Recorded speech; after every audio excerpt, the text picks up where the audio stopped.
Hi all, welcome back to Vishi vlogs Kannada. ಎಲ್ಲರೂ ಹೇಗಿದ್ದೀರಾ? ಇವತ್ತು ಬೆಳಗ್ಗೆಯಿಂದ ವ್ಲಾಗ್ನ ಶುರು ಮಾಡ್ತಾ ಇದ್ದೀನಿ.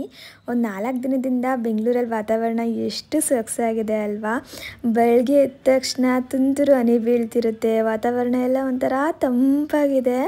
ನನಗಂತೂ ಈ ಥರ ವಾತಾವರಣ ಅಂದರೆ ತುಂಬಾ ಇಷ್ಟ. ತಿಂಗಳ ಪೂರ್ತಿ ಇದೇ ಥರ ಇದ್ದರೂ ಕೂಡ ಮನಸ್ಸಿಗೆ ಒಂಥರ ಖುಷಿ ಆಗ್ತಾ ಇರುತ್ತೆ, ಏನೋ ಒಂಥರ ಚೆನ್ನಾಗಿರುತ್ತೆ ಈ ಥರ ವಾತಾವರಣ. ಇನ್ನು ಎಷ್ಟೇ ಹನಿ ಬಿದ್ದರೂ ಕೂಡ ನಮ್ಮ ಪಾಟ್ಗಳಿಗೆಲ್ಲ ಸ್ವಲ್ಪನೂ ನೀರು ಬರಲ್ಲ, ಹಾಗಾಗಿ ನಾನೇ ಇವತ್ತು ಗಿಡಗಳಿಗೆ ನೀರು ಹಾಕ್ತಾ ಇದ್ದೀನಿ. ನಾವೊಂದು 3 ದಿನ ಆಗೇ ಇರಲಿಲ್ಲ, ಹೆಂಗಿದ್ರು ಹನಿ ಬೀಳ್ತಿದೆಯಲ್ಲ ಬೇಡ ಬಿಡು ಅಂತ. ನೋಡಿದ್ರೆ ಫುಲ್ಲು ಡ್ರೈ ಆಗಿಬಿಟ್ಟಿತ್ತು ಮಣ್ಣೆಲ್ಲನೂ. ಇನ್ನು ಹನಿ ಬೀಳ್ಲಿಕ್ಕೆ ಶುರುವಾಗ್ತಿದ್ದಂಗೆ ವೀಳ್ಯದೆಲೆನೂ ಕೂಡ ತುಂಬ ಚೆನ್ನಾಗಿ ಚಿಗುರಿತ್ತು. ಅದು ಫುಲ್ಲು ಒಣಗೋಗ್ಬಿಟ್ಟಿತ್ತು, ನಾನು ಬರಲ್ಲ ಅಂದ್ಕೊಂಡೆ, ಆದರೂ ಕೂಡ ಮತ್ತೆ ಚಿಗುರ್ತಾ ಇದೆಯಲ್ಲ, ಏನೋ ಒಂಥರ ಖುಷಿ ಆಯಿತು. ವಾತಾವರಣ ನೋಡ್ತಿರ್ಬೋದು ನೀವು ಎಷ್ಟು ಚೆನ್ನಾಗಿ ಕಾಣಿಸ್ತಾ ಇದೆ ಅಂತ. ಇನ್ನು ಸ್ವಲ್ಪ ಚಳಿ ಚಳಿ ಇತ್ತಲ್ವ, ಹಂಗಾಗಿ ಒಂಚೂರು ಕಷಾಯ ಅಥವಾ ಟೀ ಏನಾದರೂ ಮಾಡ್ಕೊಳ್ಳೋಣ ಅಂತೇಳಿ ಅಮೃತ ಬಳ್ಳಿನ ತೊಗೊಳ್ತಾ ಇದ್ದೀನಿ. ನಮ್ಮ ಮನೆ ಎದುರುಗಡೆನೇ ಇದೆ, ತುಂಬ ಚೆನ್ನಾಗಿ ಹಬ್ಬಿದೆ. ಯಾವಾಗ ಬೇಕಾದರೂ ಕೂಡ ತೊಗೊಂಡು ಕಷಾಯ ಅಥವಾ ಎಲೆನ ತಿನ್ಕೊಳ್ಬೋದು. ನಾನಿವತ್ತು ಮಾಡೋಣ ಅಂದ್ಬಿಟ್ಟು ಮಾಡ್ತಾಯಿದ್ದೀನಿ. ನಮ್ಮನೇಲಿ ಅಪ್ಪುಗೆ ಇಷ್ಟ ಆಗಲ್ಲ ಇದು, ಯಾಕಂದರೆ ಕಹಿ ಇರುತ್ತೆ ಅಂತೇಳಿ ಅವರು ಕುಡಿಲಿಕ್ಕೆ ಹೋಗಲ್ಲ. ನಾನಂತೂ ಮಾಡ್ಕೋತಾ ಇರ್ತೀನಿ. Hi all, good morning. ಇವತ್ತು ಬೆಳಗ್ಗೆಗೆ ಸ್ವಲ್ಪ ಕಷಾಯ ಮಾಡ್ಕೊಂಬಿಡೋಣ ಅಂತ ಹೇಳಿ ಸ್ವಲ್ಪ ಅಮೃತ ಬಳ್ಳಿ, ಬೇವಿನ ಸೊಪ್ಪೆಲ್ಲನೂ ಕೂಡ ತೊಗೊಂಡು ಬಂದೆ. ನೀವು ನೋಡಿರ್ಬೋದು ಅಮೃತ ಬಳ್ಳಿ ಈ ಥರ ಇರುತ್ತೆ, ಹಾರ್ಟ್ ಶೇಪಲ್ಲಿರುತ್ತೆ ಎಲೆ. ಈ ಎಲೆನೂ ಕೂಡ ಕಷಾಯಕ್ಕೆ ಬಳಸ್ಕೊತಾರೆ. ಹಾಗೆ ಇದ್ರದ್ದು ಕಾಂಡ ಬರುತ್ತೆ ನೋಡಿ, ಕಾಂಡ ಅಥವಾ ಆ ಬೇರು, ಇದನ್ನು ಕೂಡ ಬಳಸ್ಕೊಳ್ತಾರೆ. ತುಂಬಾ ಒಳ್ಳೆಯದು ಈ ಅಮೃತ ಬಳ್ಳಿ. ಹೆಸರು ಹೇಳುತ್ತಲ್ವ ಅಮೃತ ಬಳ್ಳಿ ಅಂತ ಹೇಳ್ಬಿಟ್ಟು. ಇದರಲ್ಲಿ ಸಾಕಷ್ಟು ಹೆಲ್ತ್ ಬೆನಿಫಿಟ್ಸ್ ಇದೆ. ಹೇಳ್ಬೇಕಂದ್ರೆ ಒಂದು 75 ತರಹದ ಕಾಯಿಲೆಗಳನ್ನ ಗುಣಪಡಿಸೋ ಶಕ್ತಿ ಇದರಲ್ಲಿ ಇದೆಯಂತೆ. ಪ್ರತಿದಿನ ನಾವು ಇದನ್ನು ತಗೊಳ್ತಾ ಬಂದರೆ ಅಷ್ಟು ಕಾಯಿಲೆಗಳು ಕೂಡ ಗುಣ ಆಗುತ್ತಂತೆ. ಇನ್ನು ಸಾಮಾನ್ಯವಾಗಿ ನಮಗೆಲ್ರಿಗೂ ಗೊತ್ತಿರೋ ಹಾಗೆ ಶುಗರ್ ಪೇಷಂಟ್ಗಳು ಬೆಳಗ್ಗೆ ಖಾಲಿ ಹೊಟ್ಟೆಲೆ 1-2 ಎಲೆ ತಿನ್ಕೊಂಡು ಬಿಡ್ತಾರೆ, ಇಲ್ಲ ಬೇರು ಕಾಂಡನ ಬಳಸಿ ಕಷಾಯ ಮಾಡ್ಕೊಂಡು ಕುಡಿತಾರೆ. ಏನಕ್ಕೆ ಅಂತ ಅಂದರೆ ಅದರಲ್ಲಿ ಅಷ್ಟು ಒಂದು ಒಳ್ಳೆ ರಿಸಲ್ಟ್ ಅವ್ರಿಗೆ ಸಿಗುತ್ತೆ. ಒಂದು ಒಳ್ಳೆ ಹೆಲ್ದಿ ಡಯಟ್ನ ಫಾಲೋ ಮಾಡಿಕೊಂಡು ಇದನ್ನು ಸೇವಿಸ್ತಾ ಬಂದರೆ ಖಂಡಿತ ಶುಗರ್ ಕಡಿಮೆ ಆಗುತ್ತೆ ಅಂತ ಹೇಳ್ತಾರೆ. ಇನ್ನು ಶುಗರ್ ಬಂದ ಮೇಲೆ ನಾವು ಇದನ್ನು ತಗೊಳ್ಬೇಕು ಅಂತ ಅಲ್ಲ, ಬರಲಿಕ್ಕಿಂತ ಮುಂಚೆನೂ ಕೂಡ ತೊಗೊಳ್ಬೇಕು. ತುಂಬಾ ಒಳ್ಳೆಯದು. ಬರೀ ಶುಗರ್ಗೆ ಅಥವಾ ಕಾಯಿಲೆಗಳಿಗೆ ಅಂತ ಮಾತ್ರ ಅಲ್ಲ. ಈಗ ಸಾಮಾನ್ಯವಾಗಿ ನಮಗೆಲ್ಲ ಹೆಂಗೋ ಅಂದರೆ ಬೇಗನೆ ಸ್ವಲ್ಪ ಏಜ್ ಆದಂಗೆ ಕಾಣಿಸುತ್ತೆ. ಅಂದರೆ ಸ್ಟ್ರೆಸ್ ಇರ್ಬೋದು ಅಥವಾ ವಾತಾವರಣ, ನಾವು ತಗೊಳ್ಳೋ ಆಹಾರ, ಯಾವುದ್ರ ಮೂಲಕನಾದರೂ ಸರಿ, ಒಟ್ಟಿನಲ್ಲಿ ಒಂಚೂರು 30 ವರ್ಷ ಆಗಿದೆ ಅನ್ನೋರು ಕೂಡ ಒಂದು 40 ವರ್ಷ ಆಗಿದೆಯೇನೋ ಇವ್ರಿಗೆ, ಒಂದು 45 ಆಗಿದೆಯೇನೋ ಅನ್ನೋ ಥರ ಕಾಣಿಸ್ತಾ ಇರ್ತಾರೆ. ಅದೆಲ್ಲ ಕಡಿಮೆ ಆಗಬೇಕು ಅಂದರೆ ಅಮೃತ ಬಳ್ಳಿನ ತೊಗೊಳ್ಬೇಕು. ಜೊತೆಗೆ ಆಯುಷ್ ವೃದ್ಧಿ ಮಾಡುವಂಥ ಶಕ್ತಿ ಕೂಡ ಈ ಅಮೃತ ಬಳ್ಳಿಲಿ ಇದೆ ಅಂತೇಳಿ ಆಯುರ್ವೇದದಲ್ಲಿ ಹೇಳ್ತಾರೆ. ಇನ್ನು ಇವಾಗಂತೂ ಬೆಂಗಳೂರಲ್ಲಿ ಇರ್ಬೋದು ಅಥವಾ ಬೇರೆ ಕಡೆ ಇರ್ಬೋದು ಸ್ವಲ್ಪ ಹನಿ ಬೀಳ್ತಾ ಇದೆ. ಒಂದು 4-5 ದಿನದೂ ಕೂಡ ಬೆಳಗ್ಗೆ ಎದ್ರೆ ಹನಿ ಶುರುವಾಗ್ಬಿಡುತ್ತೆ. ಈ ಹನಿ ಬಿತ್ತು ಸ್ವಲ್ಪ ಚಳಿ ಶುರುವಾಯಿತು ಅಂದರೆ ಕೆಲವೊಬ್ಬರಿಗೆ ಬೇಗನೆ ವೈರಲ್ ಫೀವರ್ ಆಗುತ್ತೆ, ಕೆಮ್ಮು ನೆಗಡಿ ಇದೆಲ್ಲ ಆಗ್ತಾ ಇರುತ್ತೆ ಅಲ್ವಾ. ಆ ಸಮಯದಲ್ಲೂ ಕೂಡ ನಾವಿದನ್ನು ಕಷಾಯ ಮಾಡ್ಕೊಂಡು ಕುಡಿಯೋದ್ರಿಂದ ಜ್ವರ ಕಡಿಮೆ ಆಗುತ್ತೆ, ಹಾಗೆ ಶೀತನೂ ಕೂಡ ಕಡಿಮೆ ಆಗುತ್ತೆ. ಇನ್ನೊಂದೇನು ಅಂತ ಅಂದರೆ ನಾವು ಖಾಲಿ ಹೊಟ್ಟೆಯಲ್ಲಿ ಇದ್ರ ಕಷಾಯ ಮಾಡ್ಕೊಂಡು ಕುಡಿಯೋದ್ರಿಂದ ನಮ್ಮ ದೇಹದಲ್ಲಿನ ಟಾಕ್ಸಿನ್ನ ಈಚೆ ಕಡೆ ಆಗಲಿಕ್ಕೆ ಇದು ತುಂಬಾ ಹೆಲ್ಪ್ ಮಾಡುತ್ತೆ. ಖಾಲಿ ಹೊಟ್ಟೆಲೇ ಯಾಕೆ ಕುಡಿಬೇಕು ಅಂತ ಹೇಳ್ತೀನಿ ಗೊತ್ತಾ? ನಾವೇನೇ ಒಂದು ಒಳ್ಳೆ ಆಹಾರ ತೊಗೊಂಡ್ರು ಕೂಡ ಕೆಟ್ಟ ಆಹಾರ ತೊಗೊಂಡ್ರು ಬೆಳಗ್ಗೆ ಹೊತ್ತು ಅದ್ರ ಪರಿಣಾಮ ಸ್ವಲ್ಪ ಜಾಸ್ತಿ ಬೀಳುತ್ತೆ ನಮ್ಮ ದೇಹದ ಮೇಲೆ. ಹಾಗಾಗಿ ನಾವು ಆದಷ್ಟು ಒಳ್ಳೆ ಪದಾರ್ಥ ತಗೋತಾ ಇದ್ದೀವಿ ಅಂತ ಅಂದರೆ ಅದನ್ನು ಖಾಲಿ ಹೊಟ್ಟೆಲೇನೇ ತಗೊಳ್ಬೇಕು. ಇನ್ನೊಂದೇನು ಗೊತ್ತಾ, ಹಳ್ಳಿ ಕಡೆ ನೀವು ನೋಡಿರ್ಬೋದು ಈ ಅಮೃತ ಬಳ್ಳಿನ ಸ್ವಲ್ಪ ಚಪ್ರದ ಥರ ಹಬ್ಬಿಸ್ಕೊಂಡು ಬಿಟ್ಟಿರ್ತಾರೆ. ಈ ಹಾಗಲಕಾಯಿ ಹೀರೆಕಾಯಿನೆಲ್ಲ ಚಪ್ರ ಮಾಡ್ಕೊತೀವಿ ಗೊತ್ತಾ, ಆ ಥರ ಚಪ್ರದ ಥರ ಹಬ್ಬಿಸ್ಕೊಂಡ್ಬಿಟ್ಟು ಅದ್ರ ಕೆಳಗಡೆ ಕುತ್ಕೊಂಡು ಸಮಯನ ಕಳೀತಾರೆ. ಏನಕ್ಕೆ ಅಂತ ಅಂದರೆ ನಮ್ಮ ಆರೋಗ್ಯ ವೃದ್ಧಿ ಆಗೋದ್ರ ಜೊತೆಗೆ ಕೆಲವೊಬ್ಬರಿಗೆ ಜಾಸ್ತಿ ಏರ್ ಫಾಲ್ ಆಗ್ತಿರುತ್ತೆ ಗೊತ್ತಾ, ಅದು ಕೂಡ ಕಂಟ್ರೋಲಿಗೆ ಬರುತ್ತೆ, ಏರ್ ಗ್ರೋತ್ ಆಗುತ್ತೆ ಅಂತೇಳಿ. ಹಾಗಂತ ಹೇಳ್ಬಿಟ್ಟು ಇವತ್ತು ಕುತ್ಕೊಂಡು ನಾಳೆ ಪಟ್ಟಂತ ಏರ್ ಗ್ರೋತ್ ಆಗಿಬಿಡ್ಲಿ ಅಂತ ಅಲ್ಲ, ಸ್ವಲ್ಪ ಸಮಯ ತಗೊಂಡು ಏರ್ ಗ್ರೋತ್ ಆಗುತ್ತೆ. ಹಾಗೆ ನಮ್ಮ ದೇಹಕ್ಕೂ ಕೂಡ ಒಂದು ಒಳ್ಳೆ ಚೈತನ್ಯನ ಕೊಡುತ್ತೆ ಇದು ಅಂತಲೇ ಹೇಳ್ಬೋದು. ಇದ್ರ ಬಗ್ಗೆ ಇನ್ನೂ ಸ್ವಲ್ಪ ತಿಳ್ಕೊಂಡಿರೋರು ಏನು ಗೊತ್ತಾ, ಬೇವಿನ ಮರ ಎಲ್ಲಿರುತ್ತೆ ನೋಡಿ ಅಲ್ಲಿ ಚಪ್ರನ ಹಾಕೊಳ್ತಾರೆ. ಈ ಬೇವಿನ ಮರದ ಸುತ್ತನೂ ಇದನ್ನ ಹಬ್ಬಿಸ್ಬಿಟ್ಟು ಚಪ್ರ ಥರ ಮಾಡ್ಕೊಂಡು ಬಿಡ್ತಾರೆ. ಏನಕ್ಕಂದ್ರೆ ಬೇವಿನ ಮರಕ್ಕೆ ಇದನ್ನ ಹಬ್ಸೋದ್ರಿಂದ ಇದರಲ್ಲಿರೋ ಶಕ್ತಿ ಇನ್ನೂ ಸ್ವಲ್ಪ ಜಾಸ್ತಿ ಆಗುತ್ತಂತೆ ಬೇವಿನ ಮರದಿಂದ. ಈ ಥರ ಹೇಳ್ತಾ ಹೋದರೆ ಸುಮಾರಷ್ಟು ಇದೆ, ನಾವು ಸ್ವಲ್ಪ ತಿಳ್ಕೊಳ್ಬೇಕು ಅಷ್ಟೇ. ಎಷ್ಟು ನಾವು ಇದನ್ನೆಲ್ಲ ಬಳಸ್ಕೊಂಡು ಪ್ರತಿನಿತ್ಯ ನಾವು ಲೈಫ್ ಸ್ಟೈಲ್ನ ಚೇಂಜ್ ಮಾಡ್ಕೊತಾ ಹೋಗ್ತೀವೋ ಅಷ್ಟು ಕೂಡ ನಮ್ಮ ಆರೋಗ್ಯಕ್ಕೆ ತುಂಬಾ ಒಳ್ಳೆಯದು. ಇನ್ನು ಇದರಲ್ಲಿ ಸ್ವಲ್ಪ ಕಷಾಯನ ಯಾವ ಥರ ಮಾಡೋದು ಅಂತೇಳಿ ತೋರಿಸ್ಬಿಡ್ತೀನಿ. ಮೊದಲೇ ಹೇಳ್ತಿದ್ದೀನಿ, ಒಂದು ಸ್ವಲ್ಪ ಕಹಿ ಇರುತ್ತೆ. ಆಗ್ಲಕ್ಕೆ ತಿಂತೀವಿ ಗೊತ್ತಾ, ಸೇಮ್ ಅದೇ ಥರ ಅಂದ್ಕೊಳ್ಳಿ, ಪರವಾಗಿಲ್ಲ. ಕಣ್ಣು ಮುಚ್ಕೊಂಡು ಕುಡಿದ್ಬಿಡ್ತೀನಿ ಅಂದರೆ ಈ ಕಷಾಯ ಮಾಡ್ಕೊಳ್ಬೋದು. ಇದನ್ನು ಮಾಡ್ಕೊಳ್ಳಿಕ್ಕೆ ಒಂದು 4 ರಿಂದ 5 ಅಮೃತ ಬಳ್ಳಿ ಎಲೆ, ಹಾಗೆ ಬೇವಿನ ಸೊಪ್ಪು, ಸ್ವಲ್ಪ ಜೀರಿಗೆ, ಅರಿಶಿನ, ಹಾಗೆ ಒಂದೇ ಒಂದು ಸ್ಪೂನ್ ಬೆಲ್ಲ ಹಾಕ್ಕೊಂಡಿದ್ದೀನಿ. ಬೆಲ್ಲ ಆಪ್ಷನಲ್. ನಮ್ಮನೇಲಿ ಅಪ್ಪು ಇದು ತುಂಬ ಕಹಿ ಇರುತ್ತೆ ಅಂತೇಳಿ ಅಷ್ಟು ಇಷ್ಟಪಟ್ಟು ಕುಡಿಯಲ್ಲ ಅವರು, ಅದಕ್ಕೋಸ್ಕರ ನಾನು ಸ್ವಲ್ಪ ಬೆಲ್ಲನ ಹಾಕ್ಕೊಳ್ತೀನಿ ಅಷ್ಟೇ. ಬೇಡ ಅಂದರೆ ಸ್ಕಿಪ್ ಮಾಡ್ಕೋಬೋದು. ಇನ್ನು ಇದನ್ನು ಸ್ವಲ್ಪ ನೀರಿಗೆ ಹಾಕಿ ಚೆನ್ನಾಗಿ ಕುದಿಸ್ಕೊಳ್ಬೇಕು. ಇವಾಗ 2 ಗ್ಲಾಸ್ ನೀರು 1 ಗ್ಲಾಸ್ ಆಗಬೇಕು, ಅಲ್ಲಿವರೆಗೂ ನಾವು ಚೆನ್ನಾಗಿ ಕುದಿಸ್ಬೇಕಾಗತ್ತೆ. ಈ ಥರ ಆಗುತ್ತೆ. ಅದು ಚೆನ್ನಾಗಿ ಕುದ್ಮೇಲೆ ಒಳ್ಳೆ ಪರಿಮಳ ಬರ್ತಿರುತ್ತೆ ಮಾತ್ರ, ಆದರೆ ಸ್ವಲ್ಪ ಕಹಿ ಇರುತ್ತೆ. ಇನ್ನು ಅಪ್ಪಗೆ ಇವತ್ತು ಕೊಟ್ಟಿದ್ನಲ್ಲ, ಅವ್ರು ಕುಡಿಲಿಕ್ಕೆ ಅದೆಷ್ಟು ಒದ್ದಾಡ್ತಾ ಇದ್ರು ಅಂದರೆ 1-2 ಸಿಪ್ ಕುಡಿತಿದ್ದಂಗೆ ಮುಖ ಎಲ್ಲ ಒಂಥರ ಮಾಡ್ಕೊಳ್ತಾ ಇದ್ರು. ಅಪ್ಪ ಇದನ್ನು ಹೆಂಗೆ ಕುಡಿತಾರೆ ಅಂತ. ಅವ್ರು ಪೂರ್ತಿಯಾಗಿ ಅದು ತಣ್ಣಗಾದ್ಮೇಲೆ ಕಣ್ಣು ಮುಚ್ಕೊಂಡು ಕುಡ್ದಿದ್ದಾರೆ. ನಾನು ವೇಸ್ಟ್ ಮಾಡಬಾರ್ದು, ಕುಡಿಬೇಕು ಅಂತ ಬಲವಂತ ಮಾಡಿದ್ರಿಂದ ನಾನು ಇದನ್ನು ಮಾಡಿದ್ರೆ ಅವ್ರಿಗೆ ಕೊಡಲ್ಲ, ಅವ್ರು ಕುಡಿಯಲ್ಲ ಅಂತ ಹೇಳ್ಬಿಟ್ಟು. ಇನ್ನಿವತ್ತು ಅಪ್ಪು ನನ್ನ ಜೊತೆ ನೀನು ಕೂಡ ವಾಕಿಂಗ್ ಬಾ ಅಂತ ಹೇಳಿ ಕರ್ಕೊಂಡು ಹೋಗಿದ್ರು. ನಾನು ಸಾಮಾನ್ಯವಾಗಿ ಬೆಳಗ್ಗೆ ಹೊತ್ತು ವಾಕಿಂಗ್ ಹೋಗಲ್ಲ. ವಾತಾವರಣ ಏನೋ ತುಂಬ ಚೆನ್ನಾಗಿರುತ್ತೆ. ಇವಾಗ ಮಾವಿನಕಾಯಿ ಸೀಸನ್ ಬೇರೆ ಅಲ್ವಾ, ನಾವಿರೋ ಕಡೆ ಸುಮಾರಷ್ಟು ಮಾವಿನ ಮರಗಳಿದ್ದಾವೆ, ಹಾಗೆ ನವಿಲುಗಳೆಲ್ಲ ಕಾಣಿಸ್ತಿದ್ದಾವೆ, ನೀವು ನೋಡ್ತಿರ್ಬೋದು. ನೋಡ್ಲಿಕ್ಕೆ ತುಂಬ ಚೆನ್ನಾಗಿರುತ್ತೆ. ಆದರೆ ಬೆಳಗ್ಗೆ ಟೈಮು ನಂಗೆ ಅಲ್ಲಿ ಓಡಾಡ್ಲಿಕ್ಕೆ ಅಷ್ಟು ಇಷ್ಟ ಆಗಲ್ಲ. ಅಲ್ಲಲ್ಲೇ ಕಸ ಎಲ್ಲ ಎಸ್ತಿರ್ತಾರೆ, ಆ ಸ್ಮೆಲ್ಲೆಲ್ಲ ಬರ್ತಿರುತ್ತೆ, ಹಾಗಾಗಿ ನಾನು ಹೋಗಲ್ಲ ಅಷ್ಟೇ. ಯಾವ ಚೈನಾದವ್ರದ್ದು ಇದು ಬಟ್ಟೆ, ಚೈನಾದವ್ರು ಹಿಂಗೆ ಹಾಕೊಂಡು ಅಂತಾರಲ್ಲ, ಹಂಗೆ ಐತಿ. ಬಟ್ ಕಂಫರ್ಟ್ ಆಗಿದೆ. ಹಾಂ, ಚೆನ್ನಾಗಿದೆ. ಕಾಟನ್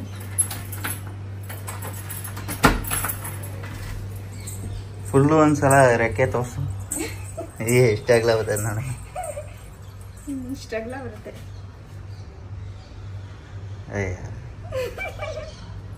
ಹೆಣ್ಮಕ್ಳಿಗೆ ಇಷ್ಟ ಆಗುತ್ತೆ, ಗಂಡ್ಮಕ್ಳಿಗೆ ಇಷ್ಟ ಆಗಲ್ಲ ಅಷ್ಟೇ.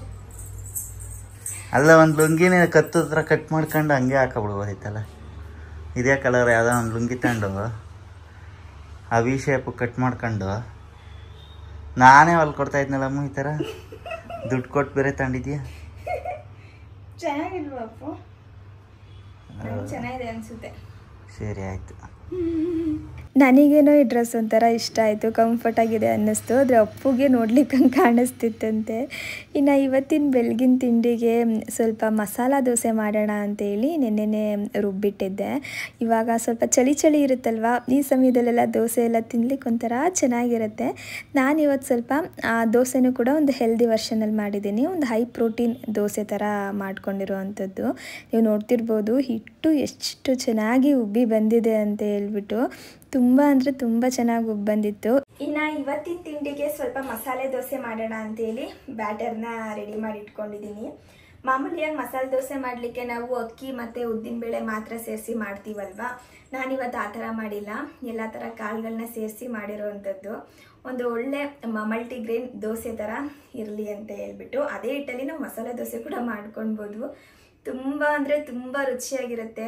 ಒಂದು morning healthy high protein dosa ಅಂತ ಹೇಳಿದ್ರು ಕೂಡ ಇದನ್ನು ತಪ್ಪಾಗಲಿಕ್ಕಿಲ್ಲ. ನೀವು ನೋಡಿದ್ರಲ್ವಾ ಎಷ್ಟು ಚೆನ್ನಾಗಿ ಹಿಟ್ಟು ಕೂಡ ಹುಳಿ ಬಂದಿದೆ ಅಂತ. ಕೆಲವೊಬ್ಬರು ಹೇಳ್ತಿರ್ತಾರಲ್ಲ, ಹಿಟ್ಟು ಉಬ್ಬದೇ ಇಲ್ಲ, ಹುಳಿನೇ ಬರಲ್ಲ, ನಾವು ಹಿಂಗೆ ಮಾಡಿಟ್ರು ಬರಲ್ಲ ಅಂತೇಳಿ. ನಾನು ಹೇಳೋ ಒಂದು ಟ್ರಿಕ್ನ ಫಾಲೋ ಮಾಡಿ ಖಂಡಿತ ತುಂಬ ಚೆನ್ನಾಗಿ ಹಿಟ್ಟು ಹುಳಿ ಬರುತ್ತೆ. ಹಾಗೆ ಇದಕ್ಕೆಲ್ಲ ಏನೇನೆಲ್ಲ ಹಾಕಿದ್ದೀನಿ ಅನ್ನೋದನ್ನ ನಾನು ಈಗ ಆ್ಯಡ್ ಮಾಡ್ತೀನಿ. ನೀವು ಕೂಡ ನೋಡ್ಬೋದು ಎಷ್ಟೆಷ್ಟು ಕ್ವಾಂಟಿಟಿಲಿ ಹಾಕೊಂಡಿದ್ದೀನಿ ಅಂತ. 1 ಕಪ್ ಆಗೋವಷ್ಟು ನಾನು ಕೆಂಪಕ್ಕಿನ ತೊಗೊಂಡಿದ್ದೀನಿ, ಹಾಗೆ 1 ಕಪ್ ಆಗೋವಷ್ಟು ಮಾಮೂಲಿ ಅಕ್ಕಿನ ತೊಗೊಂಡಿದ್ದೀನಿ. ನಾವು ಬೇಕಿದ್ರೆ 1 ಕಪ್ ಕೆಂಪಕ್ಕಿ ಹಾಗೆ 1 ಕಪ್ ರಾಗಿ ಕೂಡ ತೊಗೊಳ್ಬೋದು. ನಮ್ಮನೆ ರಾಗಿ ಖಾಲಿ ಆಗಿಬಿಟ್ಟಿತ್ತು, ಹಾಗಾಗಿ ನಾನು ತೊಗೊಳ್ಲಿಕ್ಕೆ ಹೋಗಲಿಲ್ಲ.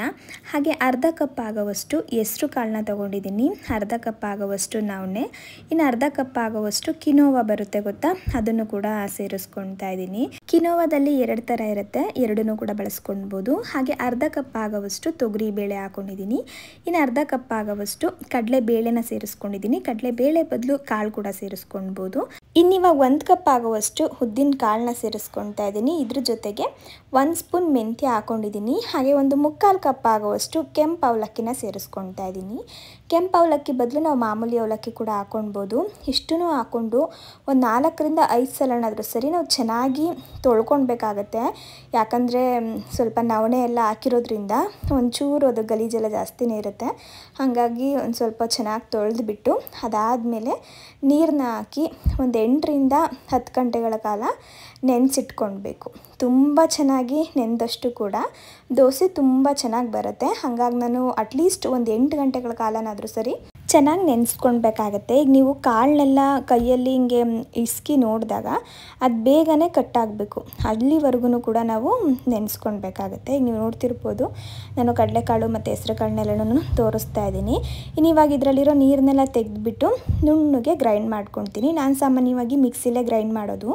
ಯಾಕಂದರೆ ನಾವು ಇಬ್ಬರೇ ಇರೋದ್ರಿಂದ ಕ್ವಾಂಟಿಟಿ ಸ್ವಲ್ಪ ನಾವು ಕಡಿಮೆನೇ ಮಾಡ್ಕೊಳ್ಳೋ ಅಂಥದ್ದು. ಹಾಗಾಗಿ ನಾನು ಮಿಕ್ಸಿಲೇ ಮಾಡ್ತೀನಿ. ಮಿಕ್ಸಿಲಿ ಮಾಡಿದ್ರೂ ಕೂಡ ತುಂಬ ಚೆನ್ನಾಗಿ ದೋಸೆ ಬರುತ್ತೆ. ಗ್ರೈಂಡರಲ್ಲಿ ಮಾಡಬೇಕು ಅಂತಲೇ ಏನಿಲ್ಲ, ಆದರೆ ನಾವು ಸ್ವಲ್ಪ ಹದವಾಗಿ ನೀಟಾಗಿ ರುಬ್ಕೊಳ್ಬೇಕಾಗುತ್ತೆ.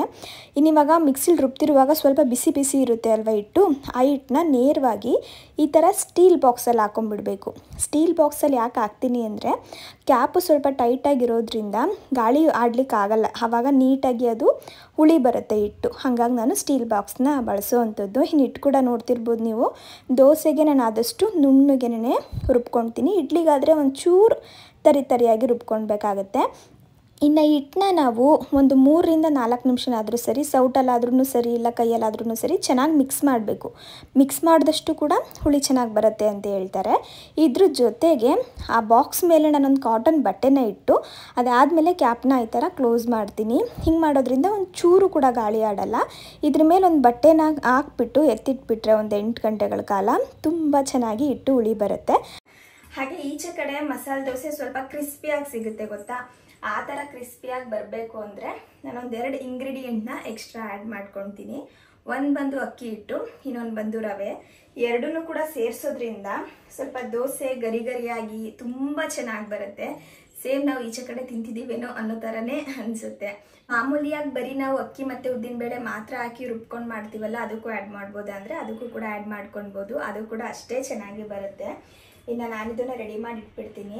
ಇನ್ನು ಮಸಾಲೆ ದೋಸೆ ಅಂತ ಹೇಳಿದ್ನಲ್ಲ, ಅದಕ್ಕೆ ನಾನು ಮಾಮೂಲಿಯಾಗಿ ರೆಡ್ ಚಟ್ನಿ ಮಾಡಲ್ಲ. ಅದೊಂದು ಸ್ವಲ್ಪ ಪೌಡರ್ ಥರ ಮಾಡ್ಕೊಳ್ತೀನಿ. ಯಾಕಂದರೆ ಸ್ವಲ್ಪ ಜಾಸ್ತಿ ದಿನ ಇಟ್ಕೊಳ್ಬೋದು. ಹಾಗೆ ಇಡ್ಲಿ ಮೇಲೂ ಕೂಡ ಹಾಕೊಳ್ಬೋದು, ಚೆನ್ನಾಗಿರುತ್ತೆ ಅಂತ.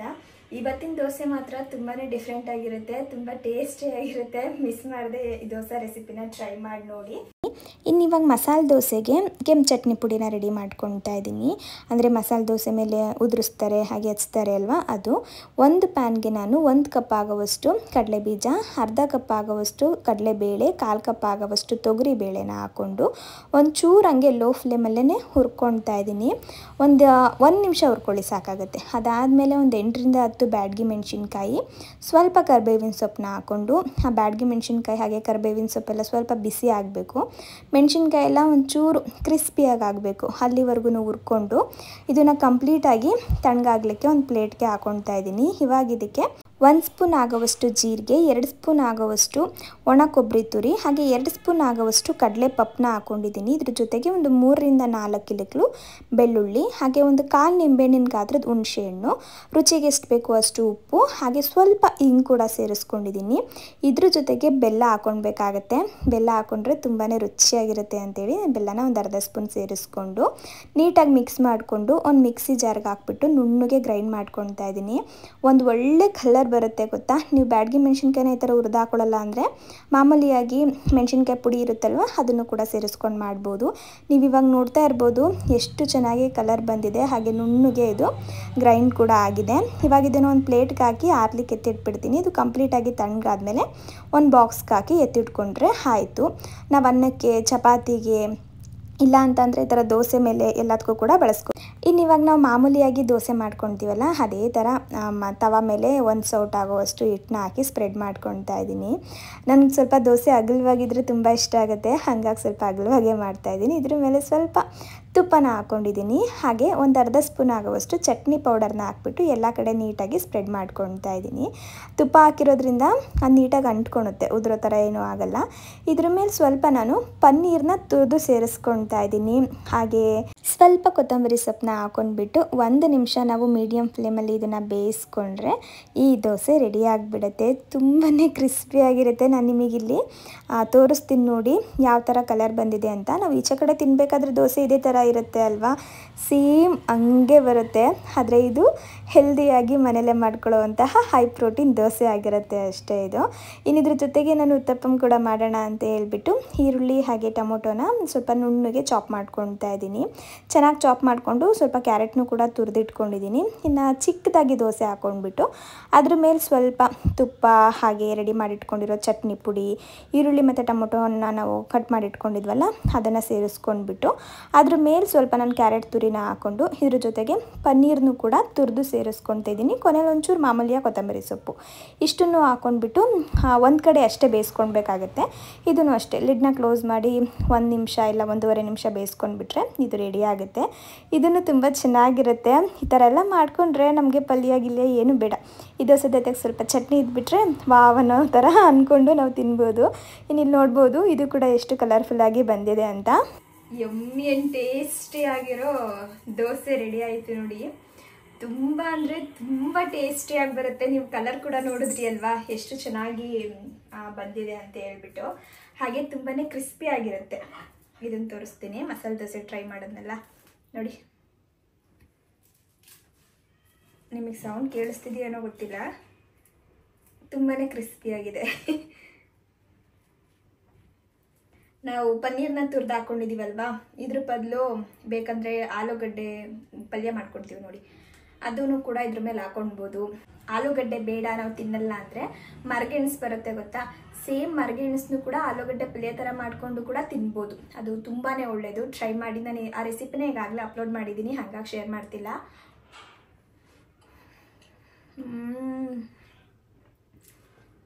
ಸೂಪರಾಗಿ ಬಂದಿದೆ, ನಿಜವಾಗ್ಲೂ ಸೂಪರಾಗಿದೆ. ಮಕ್ಳಿಗೇನಾದರೂ ಕೊಡಬೇಕಾದ್ರೆ ಈ ದೋಸೆನ ಸ್ವಲ್ಪ ಹಿಂಗೆ ರೋಲ್ ಮಾಡಿಬಿಟ್ಟು ಅವ್ರ ಕೈಯಲ್ಲಿ ಕೊಟ್ಟರೆ ಪಟ್ಟಂತ ತಿನ್ಕೊಂಡು ಬಿಡ್ತಾರೆ, ಅಷ್ಟು ಚೆನ್ನಾಗಿದೆ.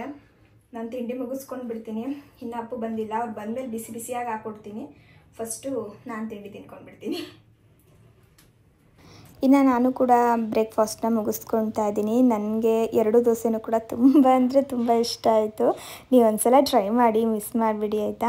ಇನ್ನು ಅಪ್ಪು ಬರೋದು ಸ್ವಲ್ಪ ಲೇಟ್ ಆಗುತ್ತೆ ಅಂತ ಹೇಳಿದ್ರು. ಸರಿ ಅಂತ ಅಂದ್ಬಿಟ್ಟು ನಾನು ರೆಡಿ ಆಗ್ತಾ ಇದ್ದೀನಿ. ಶಾಪ್ ಹತ್ರ ಹೋಗೋಣ, ಹಾಗೆ ಇವತ್ತು ಹಾಸ್ಪಿಟಲ್ಗೆ ಹೋಗಬೇಕಿತ್ತು, ಅಲ್ಲಿಗೂ ಕೂಡ ಹೋಗಿ ಬಂದುಬಿಡೋಣ ಅಂತೇಳಿ. ನಾನು ಸ್ವಲ್ಪ ಎಲ್ಲಾದರೂ ಈಚೆ ಕಡೆ ಹೋಗ್ಬೇಕಾದ್ರೆ ಸಿಂಪಲ್ಲಾಗಿ ರೆಡಿ ಆಗ್ತೀನಿ, ಬೇಗ ಕೂಡ ರೆಡಿ ಆಗಿಬಿಡ್ತೀನಿ, ಜಾಸ್ತಿ ಟೈಮ್ ತೊಗೊಳ್ಲಿಕ್ಕೆ ಹೋಗಲ್ಲ. ಇನ್ನು ಹೊರಗಡೆ ಹೋಗೋದೆಲ್ಲ ಒಂಚೂರು ಲೇಟ್ ಆಗಿಬಿಡುತ್ತೆ ಅಂತ. ಅಷ್ಟರಲ್ಲಿ ಅಪ್ಪು ಕೂಡ ಬಂದರು, ಅವರೇ ದೋಸೆ ಮಾಡ್ತಿದ್ದಾರೆ. ಏನು ಗೊತ್ತಾ, ನಮ್ಮನೇಲಿ ನಾನು ಮಾಡಿರೋ ದೋಸೆ ಚೆನ್ನಾಗಿಲ್ವಂತೆ ಇವರಿಗೆ, ಅದಕ್ಕೆ ಇವರೇ ಬೇರೆ ದೋಸೆ ಮಾಡ್ಕೊಳ್ತಾ ಇದ್ದಾರೆ ನೋಡಿ. ಚೆನ್ನಾಗಿ ಐತೆ ಅಂದ್ರೆ ಇವಾಗ ಸಾಗು ತರಕಾರಿ ಹಾಕಿ ಮಾಡಿದ್ಯಾ, ಮತ್ತೆ ತಿರ್ಗಾ ದೋಸೆಲ್ಲೂ ತರಕಾರಿ ಹಾಕಿ ಊತಾಕಿದ್ಯಾ, ಉತ್ತಪ್ಪ ಮಾಡಿದೆ ಅದೇನು ಊತಾಕಿದ್ಯಾ ಅನ್ನೋದು. ಅದೇನೆ, ಯಾರಲ್ಲೂ ತರಕಾರಿನೇ ಇದ್ರೆ ಹೆಂಗ್ ತಿನ್ನಕ್ಕಾಗುತ್ತೆ. ದೋಸೆ ತೊಂದ್ರೆ ಅಲ್ಲ ಅವ್ರಿಗೆ, ರುಚಿ ತೊಂದ್ರೆ ಅಲ್ಲ, ತರಕಾರಿ ತೊಂದ್ರೆ. ಖಾಲಿ ದೋಸೆ ಮಾಡ್ಕೊಟ್ರೆ ವಾವ್ ಎಷ್ಟು ಚೆನ್ನಾಗಿದೆ ಅನ್ಕೊಂಡು ತಿಂತಾರೆ. ಅದಕ್ಕೆ ಎಗ್ ದೋಸೆ ಮಾಡ್ತಾ ಇದೀನಿ. ನಿಂಗೂ ಬೇಜಾರಾಗ್ಬಾರ್ದಲ್ಲ, ಅದಕ್ಕೆ ಎಗ್ ದೋಸೆ ಮಾಡ್ಕೊಂಡ್ರೆ ನಂಗೆ ಬೇಜಾರಾಗುತ್ತೆ. ಅದಕ್ಕೆ ಒಂದು ಅರ್ಧ ತಿಂತೀನಿ ಬಿಡು, ಒಂದೇ ಉಳಿಸಿರೋದು. ನಾನು ಅದಕ್ಕೆ ಮಾಡ್ಲಿಲ್ಲ, ಇವ್ರು ಹಿಂಗೆ ಮಾಡ್ತಾರೆ ಒಂದೊಂದ್ಸಲ. ಪನ್ನೀರು ತರಕಾರಿ ಕಾಣಿಸ್ತು ಅವ್ರ ಕಣ್ಣಿಗೆ ಅಂದ್ರೆ ಬೇಡ ಬೇಡ ಅನ್ನೋ ತರ ಅವರು ದೂರ ಹೋಗ್ಲಿ ಇವತ್ತಿನ ತಿಂಡಿ ಅಂತ. ಆಂಧ್ರ ಸ್ಟೈಲ್ ಅಲ್ವಾ ಇದೆಲ್ಲ, ಪುಡಿ ಎಲ್ಲ ಚೆನ್ನಾಗಿರುತ್ತೆ. ಯಾವಾಗ್ಲೂ ಮಸಾಲೆ ದೋಸೆ ಚಟ್ನಿ ಮಾಡ್ತೀವಲ್ವಾ, ಈ ತರ ಪುಡಿ ಮಾಡ್ಕೊಂಡ್ರೆ ಇಡ್ಲಿಗೂ ಹಾಕೋಬಹುದು ಅಂತ. ಈ ದೋಸೆಗೆ ಉತ್ತಪ್ಪ ಎಲ್ಲ ಮಾಡ್ಕೊಂತೀವಲ್ಲ, ಅದಕ್ಕೆ ಚಟ್ನಿ ಇದ್ರೆ ಸಾಕು, ಈ ತರ ಸಾಗು ಎಲ್ಲ ಬೇಡ. ಆದ್ರೆ ಮಧ್ಯಾಹ್ನ ನಾವು ಸ್ವಲ್ಪ ಹೊರಗೆ ಹೋಗ್ತಿದೀವಿ, ಹಾಸ್ಪಿಟಲ್ಗೆ ಹೋಗ್ಬೇಕು, ಹಾಗಾಗಿ ಬಂದ್ ಮಾಡ್ಲಿಕ್ಕೆ ಆಗಲ್ಲ ಅಂದ್ಬಿಟ್ಟು ಈಗಲೇ ಮಾಡಿಟ್ಬಿಟ್ಟೆ. ಚಪಾತಿ ಏನಾದ್ರು ಮಾಡ್ಕೊಳ್ಳೋಣ ಬಂದು ಅಂತ. ಇವ್ರು ನೋಡಿದ್ರೆ ಸಾಗು ನೋಡ್ಬಿಟ್ಟು ದೋಸೆನೇ ರಿಜೆಕ್ಟ್ ಮಾಡ್ಬಿಟ್ರು. ಆ ಟೇಸ್ಟ್ ಮಾಡ್ದೆ ಸಾಗು. ನೀನ್ ಮಾಡೋದು ಈ ತರ ಬರುತ್ತಾ? ಆಹಾ, ನಾನ್ ಮಾಡೋದು ಅದೇ ತರ ಬರೋದು, ಇಟ್ಟು ಚೆನ್ನಾಗಿರ್ಬೇಕು. ನಂಗೆ ಗೊತ್ತು ಯಾಕೆ ಬಂದಿದ್ಯಾ ಅಂತ. ನನ್ ತಿಂಡಿ ಆಯ್ತು, ನಂಗೇನ್ ಬೇಡ, ನಾನು ಅದಕ್ಕಿಂತ ಚೆನ್ನಾಗಿ ಒಂಚೂರು ಟೇಸ್ಟ್ ನೋಡಕ್ ಬಂದಿದ್ಯಾ. ಚಟ್ನಿ ಪುಡಿನೂ ಹಾಕ್ತೀಯಾ? ಎಲ್ಲ ಹಾಕೈತ. ಆಹಾ ಗಮ್ಮಂತಿದೆ. ತಿನ್ನು, ಬಿಸಿ ಬಿಸಿ ಇದ್ದಾಗ ಒಂಚೂರು ತಿನ್ನು ನೋಡು. ನಾನು ತಿಂದೆ ಆಗಿದೆ. ತಿನ್ನು ನೋಡು. ಇನ್ನೊಂದು ದೋಸೆ ಮಾಡ್ಕೊಂತೀಯಾ? ನನ್ನ ಮೊಟ್ಟೆ ಆಯ್ತಲ್ಲ. ಚೆನ್ನಾಗಿದೆ. ಏನ್ ಗೊತ್ತಾ, ಇದು ಅಕ್ಕಿ ಹಿಟ್ಟಲ್ಲಿ ಮಾಡಿರೋ ದೋಸೆ ಅಲ್ಲ, ಕಾಳುಗಳನ್ನೆಲ್ಲ ಸೇರಿಸಿ ಮಾಡಿರೋದು. ಕಿತ್ತಾಕಿದ್ರು ದೋಸೆ ಮಾಡಕ್ ಬರಲ್ಲ, ಕಿತ್ತಾಕಿದ್ರು. ಇಲ್ಲ, ಅದು ಹೀಟ್ ಜಾಸ್ತಿ ಆಗಿತ್ತು. ಇಲ್ಲಿ ಅಯ್ಯೋ, ವೇಸ್ಟ್ ಮಾಡ್ಬಾರ್ದು. ಏನ್ ಮಾಡ್ತೀಯ ಅದನ್ನ? ನೋಡಿ, ಒಂದ್ ದೋಸೆ ಇಟ್ಟು ವೇಸ್ಟ್ ಮಾಡಿದ್ರು. ವೇಸ್ಟ್ ಏನ್ ಮಾಡಿಲ್ಲ, ನಂಗೆ ಹೊಟ್ಟೆ ತುಂಬ ಹೋಗ್ಬಿಟ್ಟಿದೆ. ಆದ್ರೂ ಆ ಟೇಸ್ಟ್ಗೆ ತಿನ್ಬೇಕು ಅನ್ಸ್ತೈತೆ. ಟೇಸ್ಟ್ ಚೆನ್ನಾಗಿದೆ ಅಂತ ಹೋಗ್ತಾ ಇದೆ. ಸಾಕು, ನಾನು ಮಾಡ್ಕೊಡ್ತೀನಿ, ನೀನು ತಿನ್ನೋ. ಬೇಡ ಬೇಡ, ನಾವು ತೆಳ್ಳಗ್ ಮಾಡ್ಬೇಕು. ಒಟ್ನಲ್ಲಿ ಕಿಚನ್ ಎಲ್ಲ ಗಲೀಜ್ ಮಾಡಿ ಇಟ್ರೆ ಅವ್ರಿಗೆ ಫುಲ್ ಸಮಾಧಾನ.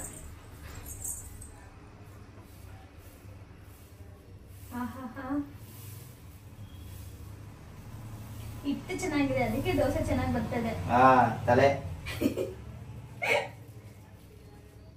ದೋಸೆ ಉಯ್ಯೋರ್ ಮೇಲೆ ಹೋಗೋದು. ಓಹೋ, ಹಂಗಾರೆ ಆಯ್ತು. ಹಿಂಗ್ ಹೊಡೆದ್ಬಿಟ್ಟು ಹಿಂಗ್ ಹಾಕು ನೋಡೋಣ ಮೊಟ್ಟೆನ. ಹೆಂಗೆ? ಹಿಂಗ್ ಹೊಡೆದ್ಬಿಟ್ಟು ಹಿಂಗ್ ಹಾಕು ನೋಡೋಣ. ಒಂದೇ ಕೈಲಿ ಹೆಂಗಾಗುತ್ತೆ ತೋರಿಸ್ತೀನಿ ನೋಡು.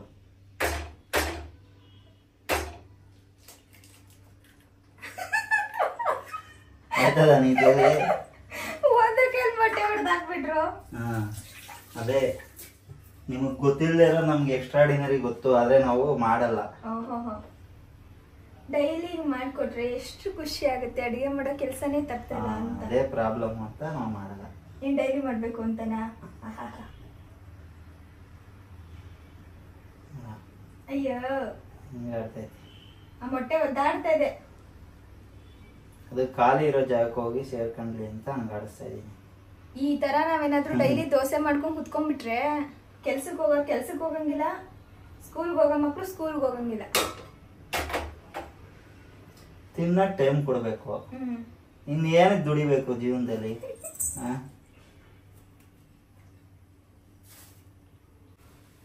ಇದಕ್ಕೆ ತುಪ್ಪ ಹಾಕ್ಬಿಡಿ ಪುಡಿಗೆ.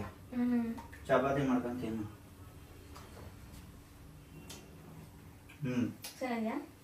ಇಡ್ಲಿ ಮೇಲೆ ಅನ್ನಕ್ಕೆ ತುಪ್ಪ.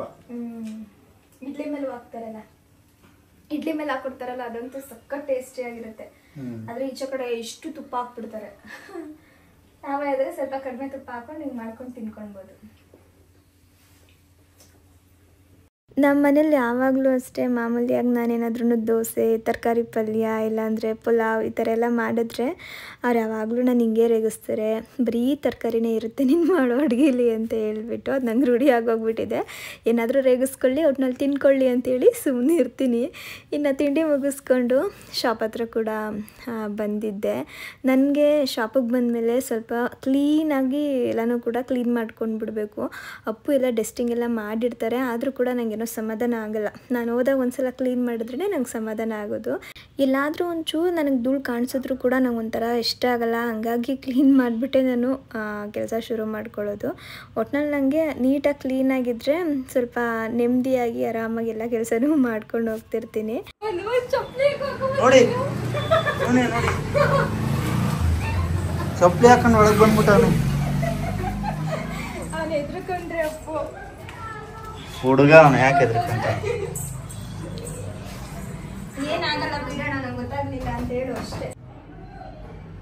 ನಾಚ್ಕೊಂಬೇಡ ಕಣ, ನಗ ಸುಮ್ಮನೆ ಇರು. ಟಮಾಟೋ ಹಣ್ಣು ಮಾಡ್ಕೊಂಬಿಟ್ಟ ಅಕ್ಕನ.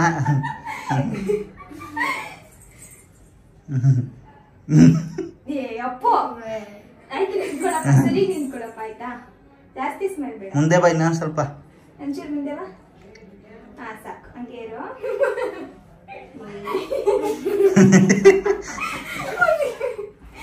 ಚೆನ್ನಾಗಿ ಕಾಣಿಸ್ತಾ ಇದ್ದ, ಕ್ಯೂಟ್ ಆಗಿ. ಅದ ಸ್ಕೂಲ್ಗೆ ಯಾಕೋ ಗುಂಡೋಡ್ಸ್ಕೊಂಡೆ.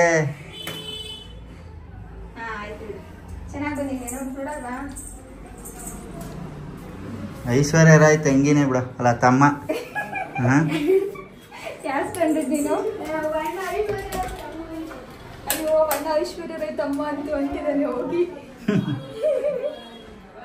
ಇನ್ನಿಲ್ಲಿ ಕೆಲಸ ಮುಗಿಸ್ಕೊಂಡು ಮಧ್ಯಾಹ್ನ ಸ್ವಲ್ಪ ಹಾಸ್ಪಿಟಲ್ಗೆ ಹೋಗಿ ಅದಾದಮೇಲೆ ಮನೆಗೆ ಹೋದೋ. ಇವತ್ತೊಂಚೂರು ಬೇಗನೇ ಮನೆಗೆ ಹೋದೋ. ಇನ್ನು ಈಗ ತಾನೇ ಹಾಸ್ಪಿಟಲ್ಗೂ ಕೂಡ ಹೋಗಿ ಬಂದು. ಈ ಸಲ ಸ್ಕ್ಯಾನಿಂಗ್ ಏನು ಇರಲಿಲ್ಲ, ಬರೀ ಚೆಕಪ್ ಅಷ್ಟೇ ಇದ್ದಿದ್ದು. ಹಂಗಾಗಿ ಒಂಚೂರು ಬೇಗನೆ ಹೋಗಿ ಬೇಗನೆ ಬಂದುಬಿಟ್ಟು ಜಾಸ್ತಿ ಟೈಮ್ ಏನೂ ಆಗಲಿಲ್ಲ.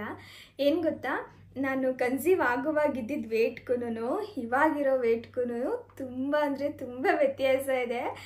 ಲಾಸ್ಟ್ ಮಂತ್ ಹೋಗಿ ಚೆಕ್ ಮಾಡಿಸಿದಾಗ ಏನು ನಂಗೆ ಅಷ್ಟು ಅನಿಸ್ಲಿಲ್ಲ, ನಾರ್ಮಲ್ಲಾಗೇ ಬಂತು ವೇಟ್.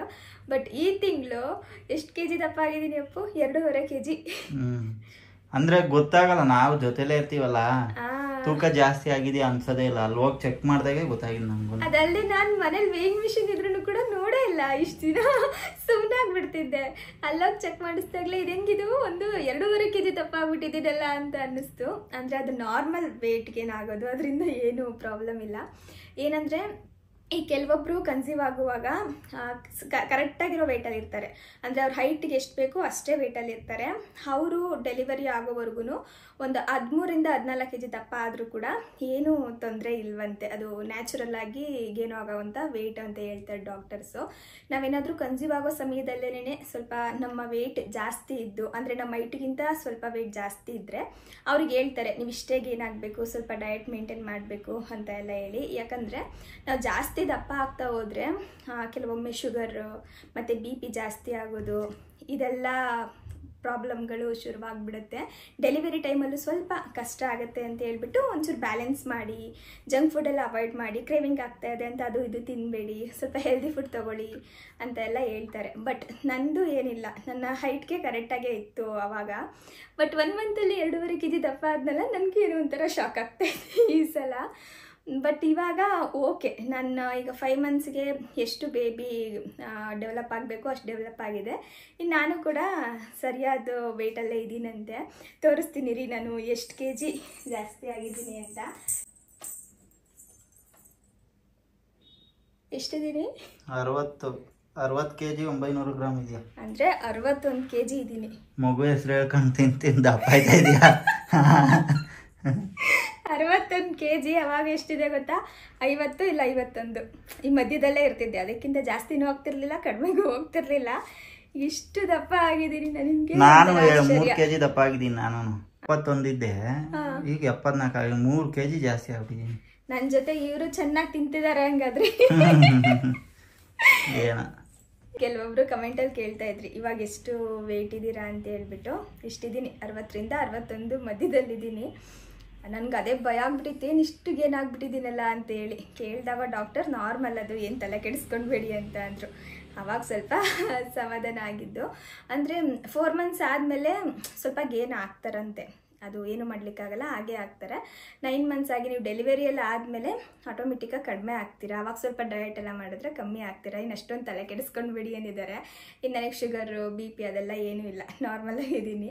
ಇನ್ನು ಇವತ್ತಿನ ವ್ಲಾಗ್ನ ನೀವು ಕೂಡ ಪೂರ್ತಿಯಾಗಿ ನೋಡಿರ್ತೀರಾ ಅನ್ಕೋತೀನಿ. ಪೂರ್ತಿಯಾಗಿ ವ್ಲಾಗ್ ನೋಡಿದರೆ ಪ್ಲೀಸ್ ಒಂದು ಲೈಕ್ ಮಾಡಿ. ಹಾಗೆ ಇನ್ನು ಯಾರಾದರೂ ನನ್ನ ಚಾನಲ್ನ ಸಬ್ಸ್ಕ್ರೈಬ್ ಮಾಡದೆ ನೋಡ್ತಿದ್ರೆ ಸಬ್ಸ್ಕ್ರೈಬ್ ಮಾಡ್ಕೊಂಡು ಕೂಡ ನೋಡಿ ಆಯಿತಾ. ನೆಕ್ಸ್ಟ್ ವ್ಲಾಗಲ್ಲಿ ಸಿಗ್ತೀನಿ. Take care.